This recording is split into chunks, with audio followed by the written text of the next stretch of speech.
आज हम लोग क्लास 10th का अर्थमेटिक चैप्टर जो सीबीएसई और बिहार बोर्ड दोनों में लगभग 5 मार्क्स का क्वेश्चन ये हर वर्ष पूछा जाता है। इस चैप्टर का बहुत ही इम्पोर्टेंट है। बिहार बोर्ड में लगभग इस चैप्टर में से 2 मार्क्स का ऑब्जेक्टिव क्वेश्चन और 3 मार्क्स का सब्जेक्टिव क्वेश्चन। क्वेश्चन की संख्या कुछ अधिक भी हो सकती है, कुछ कम भी हो सकती है। तो बिना समय बिताए हम लोग सबसे पहले इस चैप्टर के बारे में जानेंगे कि आखिर ये चैप्टर होता क्या है, तब उसके बाद पढ़ा जाएगा कि किस तरह से इस चैप्टर को हल किया जाता है। चलिए सबसे पहले स्टार्ट करते हैं। इसका शॉर्ट फॉर्म है एपी।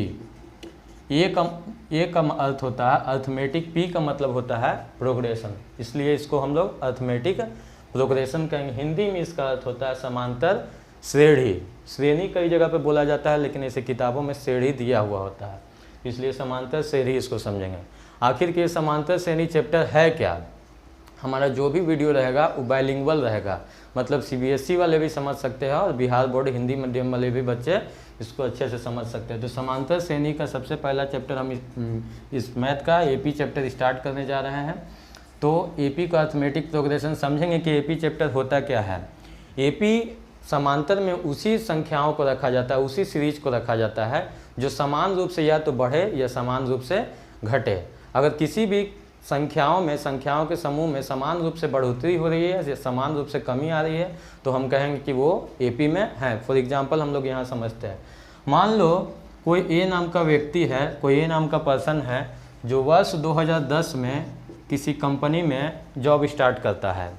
वर्ष 2010 में किसी कंपनी में जॉब स्टार्ट करता है। इस ए नाम के व्यक्ति जो वर्ष 2010 में कंपनी में स्टार्ट किया, मान लीजिए कि प्रथम महीना के जब ये जॉब स्टार्ट करता है तो स्टार्ट करते समय इसकी सैलरी होती है 5,000 वर्ष 2010 में। मान लो फिर उसके बाद 2010 से आ जाता है वर्ष 2011। अगले साल इसकी सैलरी बढ़ के हो जाती है 5,500 रुपया। फिर आता है 2012, इसमें इसकी सैलरी हो जाती है 6,000 रुपया। फिर 2013, इसमें इसकी सैलरी हो जाती है 6500 रुपया। तो आप देख रहे होंगे इन सभी वर्ष में जब कंपनी ए, जो पर्सन ए था, अगर कंपनी में जॉब स्टार्ट किया था तो प्रारंभ में इसकी सैलरी थी 5,000 रुपया, अगले वर्ष 5500 रुपया, फिर उसके अगले वर्ष 500 रुपया की और बढ़ोतरी हुई 6,000 रुपया, फिर अगले वर्ष 500 की और बढ़ोतरी हुई 6500 रुपया। तो आप देख रहे होंगे इन सभी संख्याओं में या इनकी सैलरी में कि हर वर्ष इनकी सैलरी में बढ़ोतरी कितने रुपए की हो रही है? 500 रुपये के।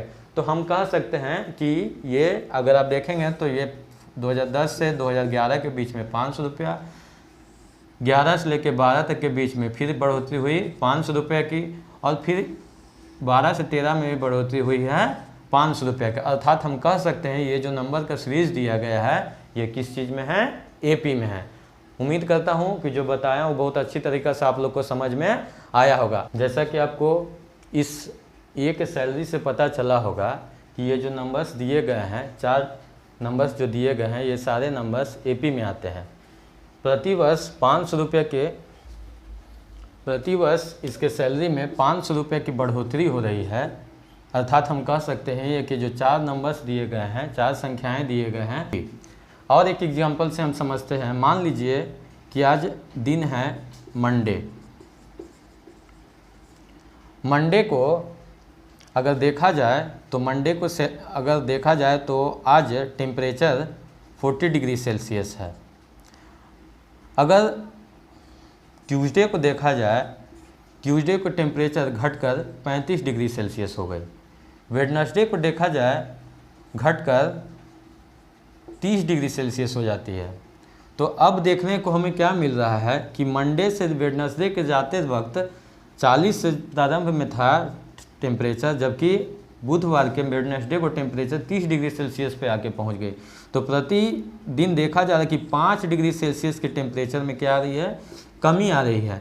तो अर्थात हम इसलिए ये भी कह सकते हैं कि 40, 35 और 30 ये जो दिया गया है 4 नंबर्स, ये नंबर्स एपी में है। क्यों? क्योंकि हम अभी पहले ही आपको बताया था कि किसी भी सीरीज में अगर समान रूप से बढ़ोतरी इंक्रीजमेंट हो रही है या समान रूप से डिक्रीजमेंट हो रही है तो हम कह सकते हैं कि ये एपी में दिया गया है। और एक एग्जाम्पल से मौखिक समझते हैं, ओरली समझते हैं कि मान लीजिए किसी शहर की अवधि आज की तिथि में, आज के डेट में अगर 10,000 है और अभी जैसे कि कोरोना का समय चल रहा है, मान लीजिए किसी ऐसा हो नहीं लेकिन कोरोना का समय चल रहा है, फर्स्ट फेज के कोरोना में वहाँ की आबादी 9,000 बची, अगले वर्ष फिर अगर थर्ड फेज का कोरोना आता है तो वहाँ की आबादी अगर 8,000 बच जाती है, तो हम कह रहे हैं, कहा जा सकता है कि प्रति वर्ष आबादी में 1,000 की कमी आ रही है, अर्थात कह सकते हैं कि ये एपी में है। तो किसी भी तरह से आप इसको अपने दैनिक जीवन में, डेली लाइफ में एग्जाम्पल में समझ सकते हैं कि एपी होता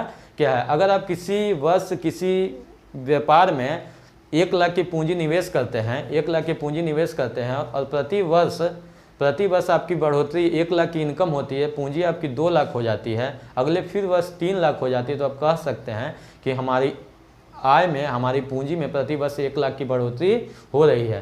तो इस तरह से हम समझ सकते हैं कि वो एपी में आएगा।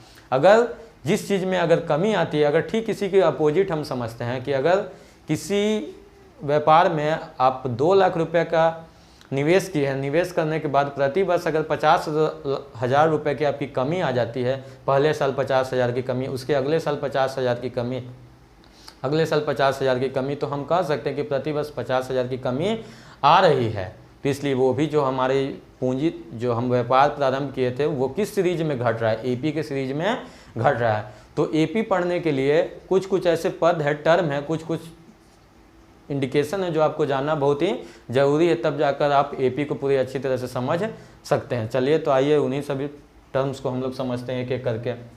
चलिए अब कुछ प्रश्न बनाने की ओर बढ़ते हैं। प्रश्न बनाने से पहले सबसे पहले आपको कुछ टर्म्स के बारे में समझना होगा। टर्म्स को समझने के बाद इस चैप्टर का हर एक क्वेश्चन बहुत आसानी से हल हो जाएगा। हम इस वीडियो के माध्यम से आपको समझाना चाह रहे हैं कि अर्थमेटिक का जितना भी क्वेश्चन है, चाहे वो सीबीएसई बोर्ड वाले बच्चों के लिए हो, चाहे बिहार बोर्ड वाले बच्चों के लिए हो, प्रीवियस ईयर का टोटल क्वेश्चन, साथ ही साथ एनसीईआरटी का जितना क्वेश्चन है, सारा क्वेश्चन का सॉल्यूशन यहाँ पे करवाया जाएगा। और आपको किसी भी तरह का समस्या होता है तो नीचे कमेंट्स में आप लिख सकते हैं, जिससे कि मैं उन्हें पढ़ के आपकी समस्या को हल करने का प्रयास करूँगा। चलिए तो आगे की ओर बढ़ते हैं, समझते हैं कि क्या होना चाहिए, टर्म्स क्या होते हैं। सबसे पहले आता है इसमें फर्स्ट टर्म। टर्म का पहला लेटर होता है टी, इसलिए इसे टी से दिखाते हैं।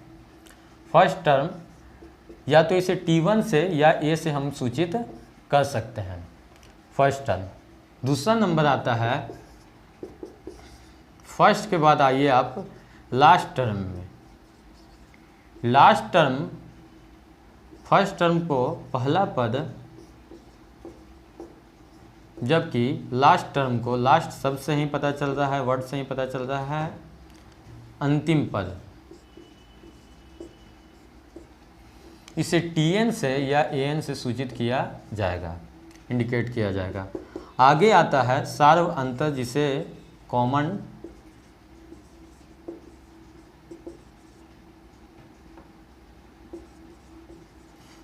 डिफरेंस, जिसे हिंदी में सार्व अंतर कहते हैं।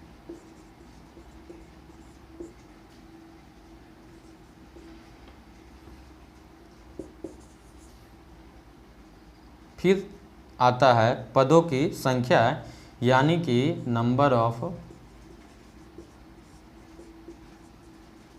टर्म, पदों की संख्या। कॉमन डिफरेंस का पहला लेटर, डिफरेंस मतलब होता है अंतर। अंतर, डिफरेंस क्या होता है, पहले किसी भी दो चीज़ों का घटाने के बाद जो राशि प्राप्त हो, अमाउंट जो प्राप्त हो, उसे ही हम अंतर कहते हैं। फॉर एग्जांपल कॉमन डिफरेंस का पहला लेटर डी है, अर्थात इसे हमें अभी जब भी प्रश्न बनाएंगे तो क्वेश्चन सॉल्व करेंगे, तो क्वेश्चन सॉल्व करने के दौरान कॉमन डिफरेंस को हम लोग डी द्वारा सूचित करेंगे। आपको समझना होगा कि जब भी एपी चैप्टर में हम डी लिखें, अर्थात क्या लिखा जाता है, common difference. Number of term, number of term को एन के द्वारा इंडिकेट किया जाएगा। फर्स्ट टर्म का पहला लेटर टी होता है, इसलिए इसे टी द्वारा सूचित किया जाता है। अगर पहला पद की बात करें, पहला पद को T1 से पहला, फर्स्ट, इसलिए इसमें T1 लगाया जाता है। दूसरा पद अगर आए तो T2 लगाया जाएगा, तीसरा पद आए T3 लगाएगा, अगर अंतिम पद आए तो तो टीएन लगाया जाएगा। पहला पद को आप ए द्वारा भी सूचित कर सकते हैं। आगे आते हैं लास्ट टर्म। लास्ट टर्म को टीएन या एएन कहते हैं, जिसे कि अंतिम पद कहते हैं। कॉमन डिफरेंस को डी द्वारा सूचित करते हैं। एन नंबर ऑफ टर्म्स मतलब पदों की संख्या। ये समझना बड़ी बात नहीं है, जब तक कि इसका पूरी तरह से आपको अच्छी तरीका से नहीं समझ में आएगा, जब तक कि किसी उदाहरण एग्जाम्पल द्वारा समझाया नहीं जाए। हम एक एग्जाम्पल लेंगे और एग्जाम्पल के द्वारा आपको दर्शाया जाएगा कि क्या होता है पहला पद, क्या होता है अंतिम पद, क्या होता है पदों की संख्या नंबर ऑफ टर्म्स, क्या होता है सर्व डिफरेंस। चलिए आते हैं कि एग्जाम्पल लेते हैं छोटा सा। फॉर एग्जाम्पल मैंने एक एग्जाम्पल लिया, 2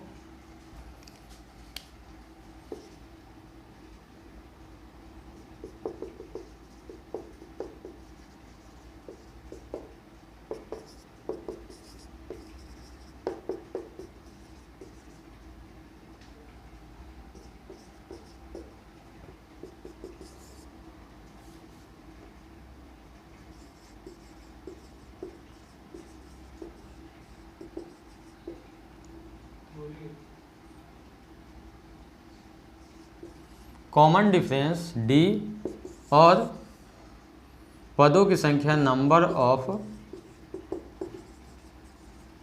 टर्म एन। चलिए आते एक एग्जाम्पल लेते हैं और एग्जाम्पल के द्वारा सभी शब्दों का अर्थ आपको सही ढंग से समझाया जाता है। फॉर एग्जाम्पल मैंने एपी में, सबसे पहले आपको चेक करना है कि एपी में है कि नहीं है। 2, 4, 6, 8 और 10। सबसे पहले हम जानते हैं कि ये जो सीरीज नंबर्स का दिया गया है ये एपी में आता है कि नहीं आता है।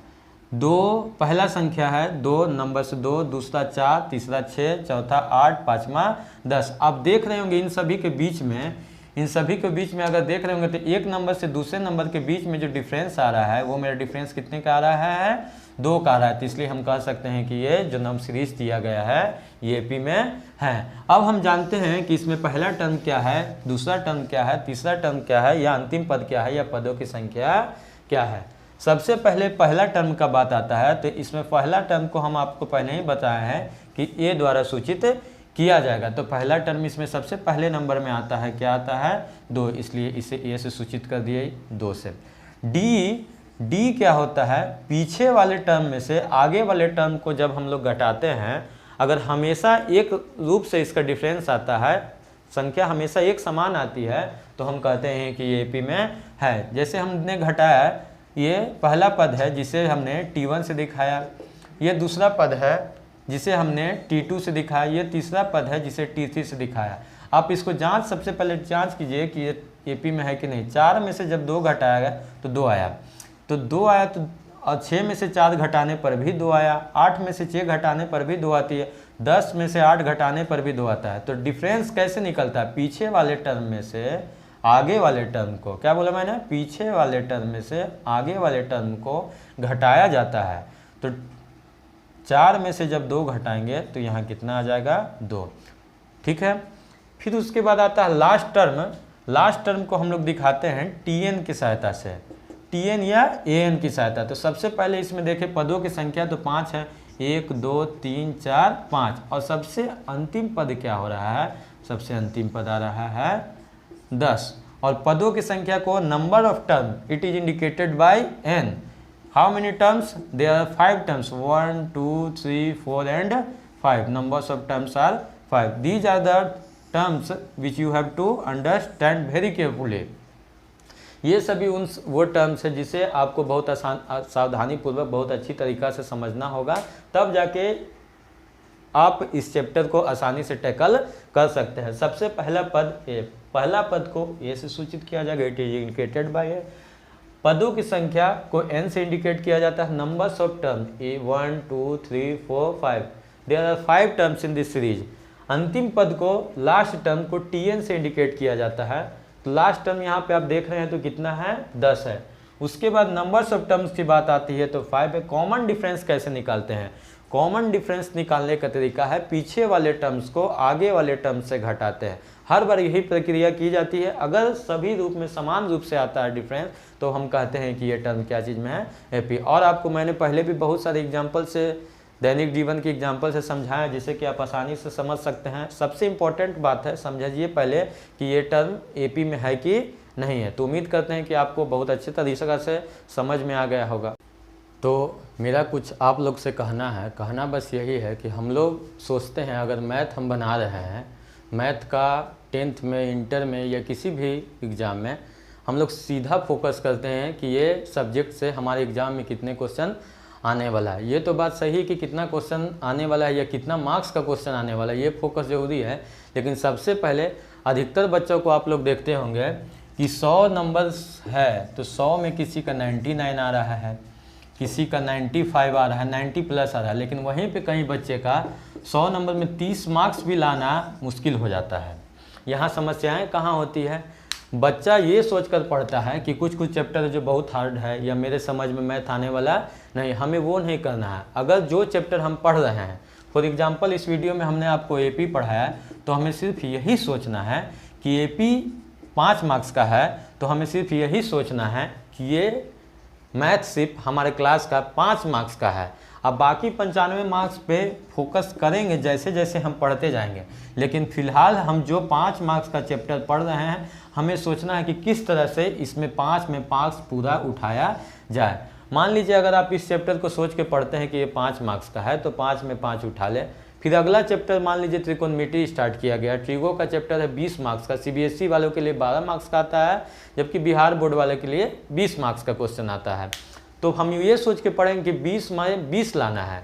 तो अगर ये सोच के साथ पढ़ा जाए कि जो चैप्टर हम स्टार्ट किए यही चैप्टर सिर्फ मेरे एग्ज़ाम में आने वाला है और इस पे ही हम अपना पूरा फोकस डालें, तो हम उम्मीद रखते हैं कि आप लोग का मैक्सिमम से मैक्सिमम मार्क्स उस चैप्टर में उठाया जाएगा और एट लास्ट आप 90 प्लस क्रॉस कम से कम कर ही जाएंगे। तो हम ये सोच के पढ़ना कि एपी पढ़ रहे हैं तो एपी से हमको एक भी क्वेश्चन छूटना नहीं चाहिए। तो क्वेश्चन कब नहीं छूटेगा, जब आपका पूरा कॉन्सेप्ट क्लियर होगा। तो हम पहले कॉन्सेप्ट पे ध्यान देंगे, आप भी कॉन्सेप्ट पे ध्यान देंगे, उसके बाद हम लोग क्वेश्चन पे उतरेंगे।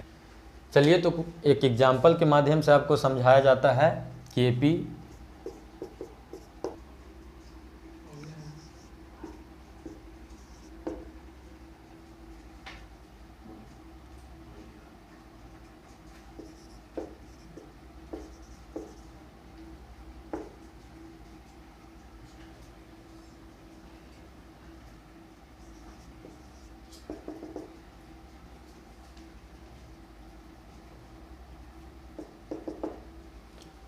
सबसे पहले हम ये जानने की कोशिश करेंगे कि ये जो सीरीज दिया गया है ये एपी में है कि नहीं है। तो हमें इनके बीच का डिफरेंस देखना होगा। 8 फर्स्ट टर्म हुआ, यहाँ फर्स्ट टर्म आप देखिए कि क्या है, 8 है। डिफरेंस क्या होता है, T2 में से T1 को घटाया जाता है, T2 minus T1, it means 16 minus 8 equal to 8। आपको एक फॉर्मूला है, उसी फॉर्मूला पे आपको इस चैप्टर का मैक्सिमम क्या 99% क्वेश्चन लगभग सॉल्व हो जाएगा। फॉर्मूला है Tn equal to a plus n minus 1 into d. इसी फॉर्मूला के आधार पे आपको पूरा क्वेश्चन, इस चैप्टर को बनाने के लिए आप ये एक फॉर्मूला है जो आपके दिमाग में होना चाहिए, जिसके आधार पे इस चैप्टर का मैक्सिमम क्वेश्चन आपसे हल हो जाएगा। Tn तो आपको पता ही है, जैसा कि मैंने बताया अंतिम पद, a यहाँ पे फर्स्ट टर्म यानी पहला पद, n होता है पदों की संख्या और d होता है कॉमन डिफरेंस। आपको इस फॉर्मूला के आधार पे इन 4 चीज़ों में से 1, 2, 3 एंड 4, 4 चीज़ों में से कोई भी 3 चीज़ दिया रहेगा और एक चीज़ आपको निकालना होगा। हो सकता है कि अंतिम पद दे दे, हो सकता है कि कॉमन डिफरेंस दे दे, हो सकता है कि पहला पद दे दे, या हो सकता है कि पदों की संख्या दे दे। 3-4 चीज़ में से किसी भी तरह का 3 चीज़ दिया रहेगा और एक चीज़ आपको फाइंड आउट करना होगा। तो चलिए हम आपको एक एग्जांपल के सहायता से समझाते हैं कि इस फॉर्मूला का हम लोग किस तरह से इस्तेमाल करेंगे। सिंपल सा चीज़ है, चलिए हम लेते हैं, मान लीजिए कि एपी 8, 16 एट लास्ट 88। तो सबसे पहले आपको जानना होगा कि ये जो टर्म्स दिए गए हैं ये एपी में है कि नहीं है। चलिए जानते हैं। तो हमने बताया है जैसे कि पहले ही कि पीछे वाले टर्म्स को आगे वाले टर्म्स से घटा के देखा जाता है। 16 में से जब हम 8 घटाते हैं तो 8 आता है, 24 में से 8 घटाते हैं तो 8 आता है। तो आपको समझ में आ ही गया होगा कि ये टर्म्स जो दिए गए हैं, ये सीरीज जो दिए गए हैं, ये एपी में है। तो सबसे पहले कुछ टर्म्स है जो हमें लिख लेना होगा। क्या दिया हुआ है, सबसे पहले मैथ बनाने से आपको ये पता होना चाहिए कि इस प्रश्न में क्या दिया हुआ है। जब तक आपको ये नहीं पता होगा कि क्या दिया हुआ है, तब तक आपको ये नहीं पता चल पाएगा कि हमें निकालना क्या है। तो सबसे पहले आप देखिए कि यहाँ पे पहला टर्म दिया गया है 8, दूसरा टर्म 16, लेकिन पहला टर्म दिया है और कॉमन डिफरेंस जिसको कि डी से इंडिकेट करते थे, कैसे निकालते थे, तो T2 में से T1 को माइनस करने पे T2 था यहाँ पे 16 और T1 है 8, इक्वल टू आ गया 8।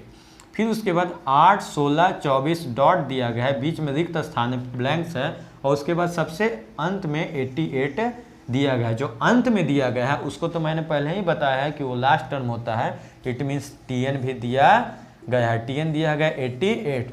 तो आपको यहाँ पर 4 चीज़ें दी गई हैं, 4 चीज़ों में से कोई एक चीज़ आपको निकालना है। तो 3 चीज़ में से एक दिए गए हैं, पहला पद, कॉमन डिफरेंस, अंतिम पद, जबकि निकालने को हमको पता क्या चल रहा है, n निकालना है। n निकालना है मतलब पदों की संख्या निकालना। चलिए, तो एपी चैप्टर का ये एक फॉर्मूला है जो आपको किसी भी तरह का एपी का मैथ बनाने में बहुत ही सुविधा होगा। चलिए, तो आइए देखते हैं।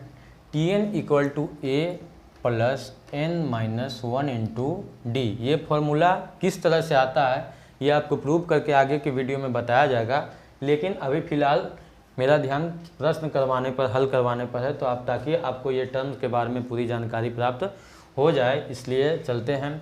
Tn लास्ट टर्म होता है, ए फर्स्ट टर्म होता है पहला पद, n नंबर्स ऑफ टर्म होता है, और डी होते हैं कॉमन डिफरेंस। तो आपको इस प्रश्न से संबंधित वैसे सभी प्रश्न हल करवाए, इस फॉर्मूला से संबंधित सभी प्रश्न हल करवाए जाएंगे, ताकि आपको अगर इन चारों चीज़ में से किसी भी चीज़ को निकालना, फाइंड आउट करना हो तो आपको दिक्कत नहीं हो।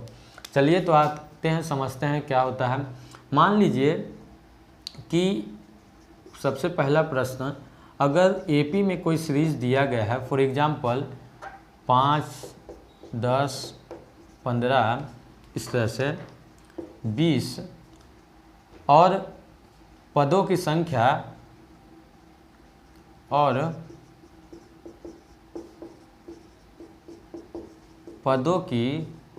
संख्या 75 दी गई हो, तो अंतिम पद यानी कि लास्ट टर्म ज्ञात करें। एपी में कोई टर्म दिया गया है, मान लीजिए 5, 10, 15 और 20 और पदों की संख्या 75 दी गई हो, 75 दी गई हो, तो आपको अंतिम पद ज्ञात करने के कहा जाए। तो सबसे पहले आपको इस क्वेश्चन में इस तरह से लिखना होगा, एपी में 5, 10, 15 और 20, इस तरह से टोटल पदों की संख्या। तो सबसे पहले आपको लिखना होगा ए इक्वल टू कितना है, पहला पद है 5।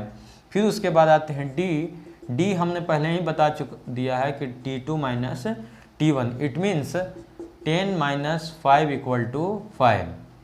ये आपको पता चल गया, डी पता चल गया, n आपको दिया गया है पदों की संख्या 75, और आपको कह रहा है कि Tn हमको ज्ञात करके दिखाइए। तो Tn इक्वल टू क्या होता है, फॉर्मूला जैसे कि आपको पता है a plus n-1 into D. इस फॉर्मूला के आधार पे हम ज्ञात करेंगे कि अंतिम पद जो 75, 1, 2, 3, 4, 5 इस तरह से बढ़ते बढ़ते जो 75th नंबर में आएगा वो नंबर कितना होगा। जैसे कि आप देखिए कि तीसरे नंबर में 10 आ रहा है, 15 आ रहा, सॉरी चौथे नंबर पे 20 आ रहा है, तो इस तरह से 75वां नंबर पे कितना आएगा। तो जिस तरह से आपने ऊपर लिखा देख रहे हैं कि लिखा होगा, उसी आधार पे इस प्रश्न पे हम सभी को बैठाया जाएगा। a इक्वल टू कितना दिया गया है 5, चलिए n कितना दिया गया है 75, माइनस में 1 फार्मूला के आधार पर, और डी यानी कॉमन डिफरेंस आपने कितना निकाला है, पीछे वाले टर्म्स में से आगे वाले टर्म्स को जब डिफरेंस करते हैं तो कितना आता है 5। तो यहाँ पे हम कितना लिख सकते हैं 5। चलिए देखिए सॉल्व कीजिए। 5 75 में से 1 जब आप माइनस करते हैं तो 74 इंटू 5। आपने ओड मास की रूल पढ़ा ही होगा, यहाँ प्लस और इंटू में सबसे पहले इंटू होगा। तो 75 को आप गुना कीजिए रफ में, यहाँ 74 इंटू 5 37, यानी 5 प्लस 370 इक्वल टू 375। तो यानी कि 75 नंबर्स में जो आएगा यहाँ पे कितने आएंगे 375। आपने देखा कि इस प्रश्न में Tn plus equal to a plus n minus 1 into d के फॉर्मूला पे आपने Tn का वैल्यू ज्ञात किया।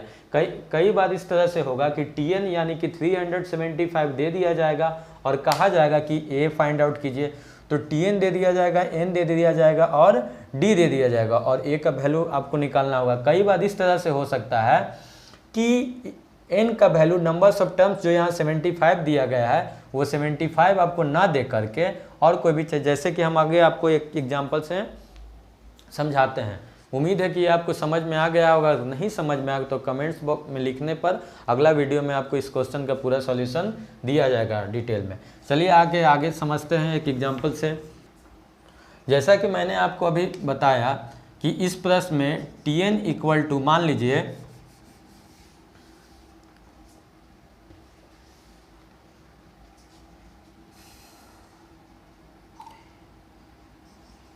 a equal to 5, d equal to 5 और Tn इक्वल टू 375 और आपको n का वैल्यू निकालने के लिए दिया जाए। Question number second, a equal to 5, d equal to 5, Tn equal to 375, it means n का वैल्यू फाइंड आउट करना है। चलिए देखते हैं। 5 है, अगला टर्म तो 10 होगा। इस तरह से करते करते सबसे लास्ट में अंतिम टर्म जो होता है वो होता है 375 इस प्रश्न के अकॉर्डिंग। तो आपको निकालना है कि इस 305 10 AP के जो सीरीज है, इस सीरीज में 375 जो अंतिम पद है उन पदों के बीच में, टर्म्स के बीच में कितने ऐसे पद है। It means numbers of terms आपको फाइंड आउट करना है। n इक्वल टू क्या, तो मैंने जैसे पहले ही बता चुका है, दिया हूँ कि Tn equal to a plus n minus 1 into d. चलिए देखते हैं इस फॉर्मूला पर बैठेगा Tn equal to a plus n minus 1 into में d। चलिए Tn इक्वल टू यहाँ पे कितना दिया गया है, देखिए 375। a का वैल्यू क्या है 5। जैसे जैसे दिया गया क्वेश्चन में उस तरह से हम बैठाते जाएंगे। n का वैल्यू आपको निकालना है तो n के स्थान पे n को ही छोड़ देंगे। d का वैल्यू क्या है, d का वैल्यू आपको दिया गया है 5 क्वेश्चन के आधार पे। अब आप देखिए जैसे जैसे उसको सॉल्व करना है तो 375 इक्वल 5 को n से मल्टीप्लाई करेंगे 5n होगा, फिर 5 को n से करेंगे तो 5। आप देख सकते हैं कि ये n है अलजेब्रिक टर्म है, जबकि ये नॉन वेरिएबल। 5 से 5 क्या हो जाएगा, प्लस माइनस कट जाएगा। आता है कितना 375 5n। n का वैल्यू निकालते हैं तो 375 जो इधर गुना में होता है इधर जाएगा तो वो डिवाइड में चल जाएगा। इसको आप जब काटते हैं तो 5 6 जा 30, 5 7 जा 35, 5 5 जा 25। n का वैल्यू आपको आ गया 75। ये हो गया आपका आंसर। कहने का मतलब जब कोई AP में सीरीज था 5 10 लास्ट में था 375 और आपको कोई तीन चीज़ दे दी गई थी और निकालना था n का वैल्यू, तो n का वैल्यू निकालने के लिए Tn के फॉर्मूला पे जब हम बैठाएं a plus n minus 1 into D तो आ गया n का वैल्यू 75। मतलब इसके बीच में 1 2 3 इस तरह से करते करते टोटल 75 टर्म्स हो गए। उम्मीद करते हैं कि आपको पूरा जो ये चैप्टर समझाया गया है इसका कॉन्सेप्ट था, कॉन्सेप्ट के आधार पे 1 2 सवाल बताए गए। आगे के वीडियो में पूरा डिटेल जानकारी जो कि NCERT के बुक RX अग्रवाल के बुक और KC सिन्हा प्लस में प्रीवियस ईयर्स में जितने भी क्वेश्चन पूछे गए अर्थमेटिक चैप्टर से वो कराए जाएंगे। अभी फ़िलहाल के लिए चलते हैं, एक बार फिर से रिवाइज करते हैं। AP में मैंने बताया कि किसी भी अगर कोई नंबर्स ऑफ ग्रुप में सीरीज में दिया गया है, तो अगर सही तरीके से उसमें इंक्रीजमेंट हो रहा है या उसमें डिक्रीजमेंट हो रहा है तो हम कहेंगे कि वो टर्म्स एपी में है। उसमें कुछ कुछ आए वर्ड्स जो आपको समझाना इंपॉर्टेंट था। सबसे पहला था पहला पद, जिसे हमने फर्स्ट टर्म कहा। फर्स्ट टर्म्स को हम लोग का पहला लेटर टी आता है, इसलिए उसे टी से इंडिकेट किया जाता है। पहला पद को ए द्वारा सूचित करता है फर्स्ट टर्म, या टी वन से सूचित कर सकते हैं। अंतिम पद को टी एन से इंडिकेट किया जाता था।